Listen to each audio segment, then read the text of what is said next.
as gelowiges is ons almal gevul met die Heilige Gees, want ons glo in Jesus Christus, né? So, dis soos hierdie glas water en die pakkie Kool-Aid. OK, hy's daar, chinks. Allee. So ons is vervul met die Heilige Gees, maar die water bly nog dieselfde, né? Ek word nie verander nie.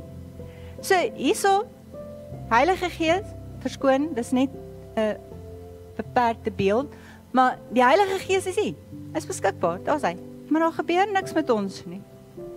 Maar wanneer ek die pakkie oopmaak, en ek gee die Heilige Gees toegang tot my lewe, en ek gooi dit uit in my lewe, en dan verander dit verander my hele lewe, maar ek moet dit toelaat.